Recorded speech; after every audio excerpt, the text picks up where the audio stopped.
नमस्कार दोस्तों, स्वागत है आपका अपने यूट्यूब चैनल पे। दोस्तों आज मैं एक ऐसे कॉमन इशू के बारे में बताऊंगा जो हर एक कैसेट एसी में आता है। वो प्रॉब्लम होती है जो स्विंग ब्लेड होती है, जो ग्रिल, उस पॉइंट से बूंद बूंद करके पानी आना शुरू हो जाता है, या फिर ये पानी इस तरीके से छिड़काव होता है आपके जो फर्श है, आपके जो बदन में आके एक समय इस तरीके का वाटर ड्रॉपिंग होती है।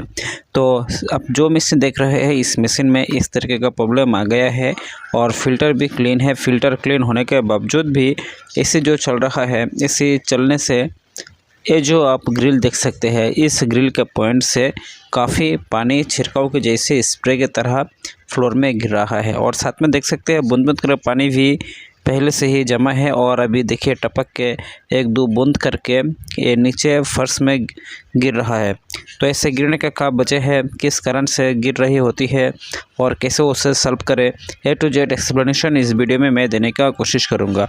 तो वीडियो शुरू करने से पहले आप लोगों के पास मेरी एक रिक्वेस्ट है, जिन लोगों ने अब तक मेरे चैनल को सब्सक्राइब नहीं किया है वो तुरंत नीचे दिए गए सब्सक्राइब बटन प्रेस करके साथ में दिए गए घंटे को जरूर ऑल कर दे, ताकि जब भी मैं कोई वीडियो अपलोड करूँ उससे नोटिफिकेशन आपके पास पहुंच जाया करे।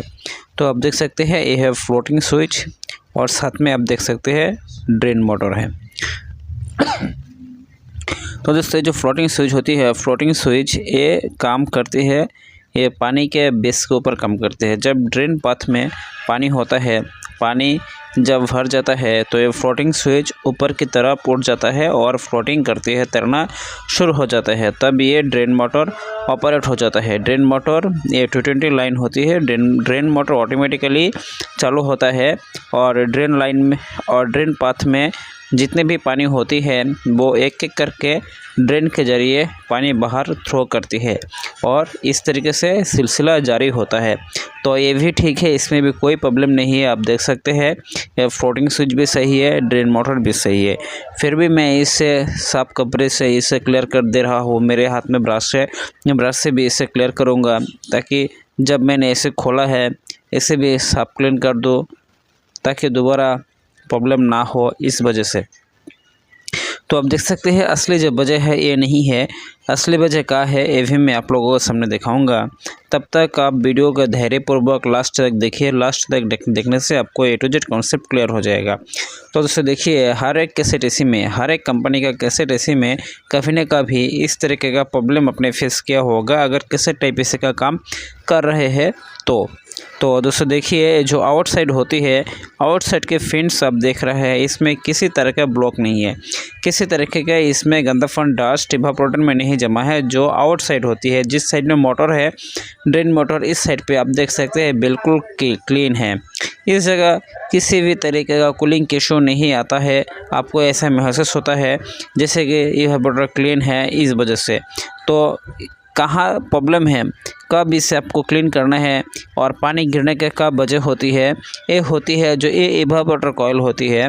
इवापोरेटर का जो इनसाइड होती है, जिस जगह डीसी फैन मोटर होती है, जो ब्लोअर फैन मोटर होती है, पंखा होती है, इस साइड में बहुत सारा कचरा डस्ट आकर जमा हो जाता है, फैंस बिल्कुल ब्लॉक हो जाता है।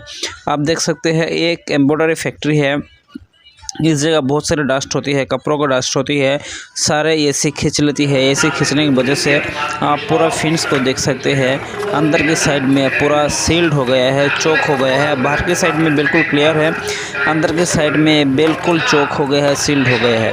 तब जब ये स्वेटिंग होती है, स्वेटिंग होने से जो पानी ड्रिपिंग होती है, ये पानी बिल्कुल ड्रेन पाथ में नहीं जा रही होती है, पानी एक आकर रही होती है, फैन के थ्रू ये बाहर की तरफ पे निकल जा रही होती है। तो ये ही है मेन रीज़न, मेन प्रॉब्लम होती है, और कोई प्रॉब्लम नहीं है। तो ये जो इवेपोरेटर चौक हो गया है, ब्लॉक हो गया है, इसी वजह से जब ये स्वेटिंग होती है, जब ये कंप्रेसर चलती है, ये कॉइल भीगता है, तो इसका जो पानी है बूंद बूंद करके ड्रेन पाथ में कम गिरती है और आउटसाइड से ये पंखा के थ्रू ये बाहर ज़्यादा आ जाता है हवा के थ्रू। तो ये मेन प्रॉब्लम। तो मैंने अभी इसे सर्विस करा दिया है। सर्विस करने के बाद अभी इसी को चला रहा हूँ। आप देख सकते हैं बिल्कुल एसी ठीक हो गए हैं, कोई भी अभी इसमें प्रॉब्लम नहीं है। अगर आपकी कैसेट एसी में इस तरह का प्रॉब्लम आता है तो आप उसे चेक